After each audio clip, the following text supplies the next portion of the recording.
Alright, so this evening we're in the garden and our vegetables are starting to come in and are ready. So we have our very first bell pepper today.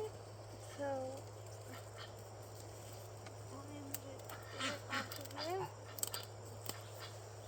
our very first bell pepper. It's really is a green bell pepper, but it's kind of has some other colors, but that's a nice bell pepper. And we have some tomatoes ready. We just got some rain earlier today, so that really helped the garden.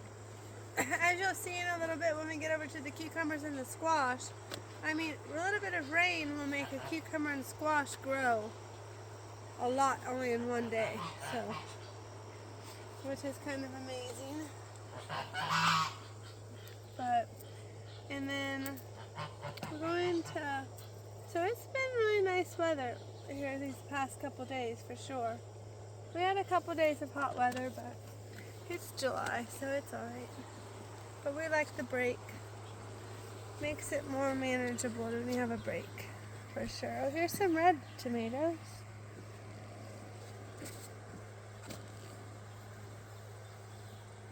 Normally always these little tomatoes are always ready before the big tomatoes. I guess it's just because they're littler. And we always kind of like to try to pick tomatoes before they're all the way ripe, because if you're going to have them in your house for a while to eat and do stuff with, they're going to ripen still. So you don't necessarily want to pick it when it's like too ripe, because you have to eat it or do something with it right away. But if you pick it a couple of days ahead of time, then you can have a couple of days leeway before they go bad. You know what I mean?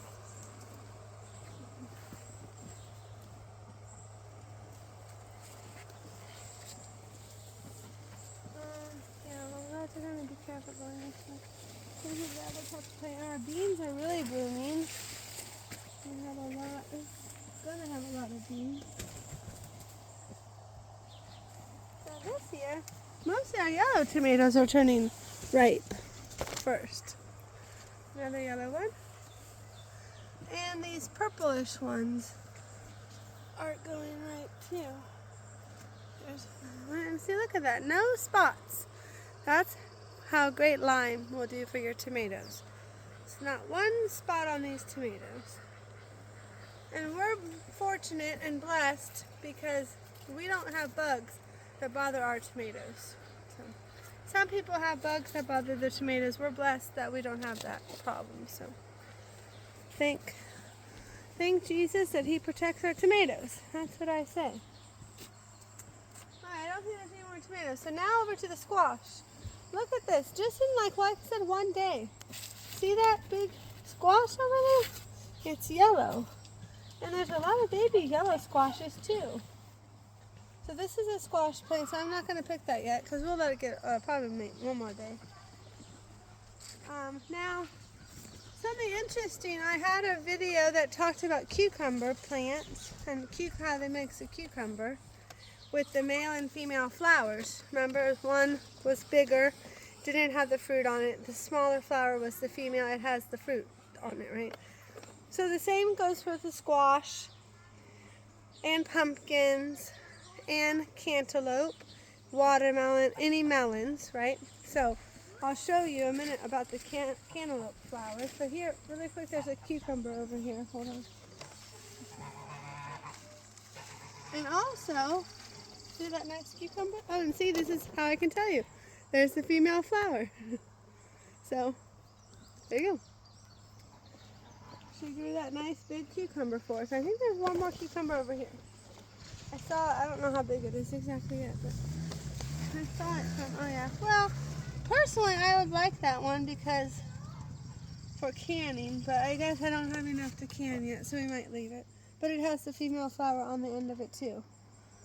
So now on to the cantaloupe over here behind us.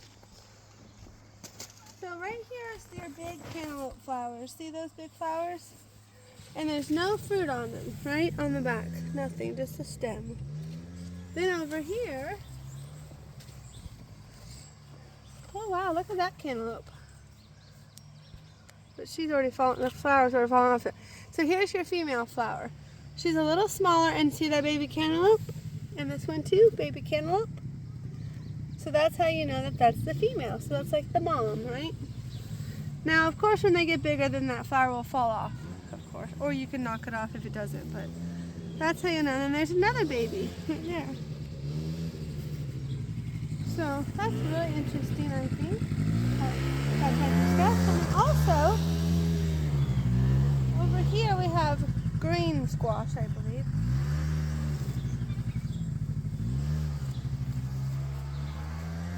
And like I said, the same thing goes for pumpkins too. And I tell you what, I saw gourds in our pasture that came up all by themselves. I didn't know what that plant was. I didn't know if it was going to be pumpkins or what, but I saw them. They're gourds. So that's really amazing. I'm going to have to start picking them. Warren already had to start decorating for fall, and it's not even August. But anyway, so this is a zucchini green squash. Oh, see, look at all these little, see, actually, I probably should have picked that. We could do some pretty good canned pickles with these size cucumbers. I like small cucumbers for pickles. I think they stay crunchier. And look at that, that's a perfect one too, because I kind of like little whole ones. Oh, I'll pick it. Yeah. If I can get enough. And we like to do refrigerator pickles, so. And see, there was that flower. The female flower was on the tip of it. So see? Oh, I'm going to get this one too. Because let me tell you, we've had a lot of nice water, so the cucumbers are really loving this.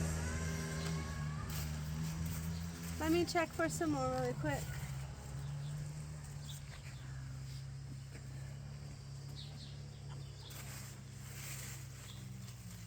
Oh, but also I was going to say about that female and male flower thing about fruits and vegetables. The mulberry trees are the same way, except for they're on different trees. So one tree, that right there is a mulberry tree. It has the fruit on it. That's the female. Then down here a little bit is another mulberry tree, and it's a male because it does not have any fruit on it. The reason I know it's a mulberry tree, the way you find out is the leaves are the same. But one has fruit, one doesn't. But then you ask, how does it pollinate the female with just leaves? Well, in the early spring, it has these little dangly things on it, and the bees, or whatever type of pollinator you have, takes that, and then that's how it pollinates the female to make the mulberry. So with these plants, there's on the same plant. The mulberry tree is on different trees. So, alright, well I guess I probably don't have that many cucumbers. I see. Come and look at this little baby cucumber. It's very little though. Look how cute.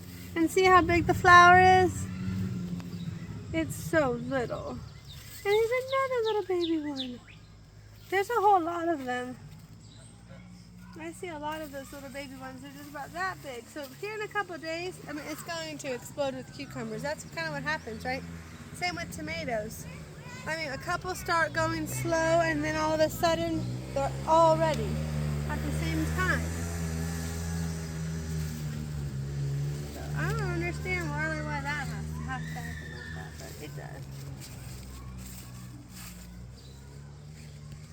Oh, I see another one. Now I see it. It's over here.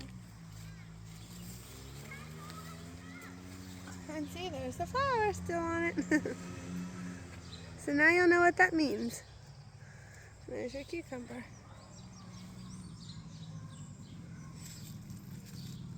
Lots of little baby ones.